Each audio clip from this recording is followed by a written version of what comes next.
দেখছেন যে আমি যখন থেকে ঘটনা শুনেছি আমি খুবই উদ্বিগ্ন। এর আগেও ভগবানপুর মিদনাপুরে, পটাশপুর মিদনাপুরে, কুচবিহারে, দুর্গাপুরে,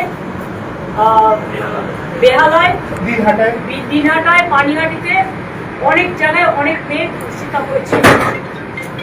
এবং আজকেও বারুইপুরে যে ঘটনা এক মারাত্মক রূপ নিয়েছে, কারণ মানুষ সহ্য করতে করতে মানুষের ধৈর্যের বাঁধ ভেঙে গেছে, যতটুকু আমি শুনতে পেয়েছি।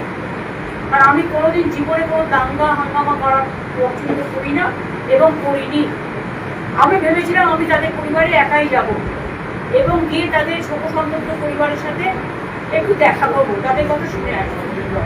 কিন্তু দেখুন, আমার বাড়ির সামনে থেকে একেবারে সমস্ত রাস্তা মোড়ে মাথা থেকে আমার বাড়ি পর্যন্ত লুটমার ছুটছে এবং পুরোপুরি প্রায় 1000 পুলিশ, সিআরপিএফ থেকে শুরু করে আরো সমস্ত পুলিশ, ছেলে পুলিশ, মেয়ে পুলিশ, গুন্ডা দমন পুলিশ, ডাকাত দমন পুলিশ, গাঁজা দমন পুলিশ, সবাই মিলে সেখানে জমায়েত হয়েছে।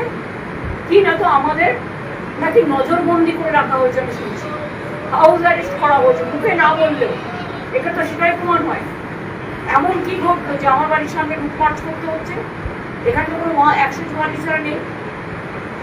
এমন কি ঘটলো যে এখানে সিআরপিএফ থেকে শুরু করে একেবারে আরপিএফ থেকে শুরু করে একেবারে আইবি থেকে শুরু করে এসপি থেকে শুরু করে সিআইডি থেকে শুরু করে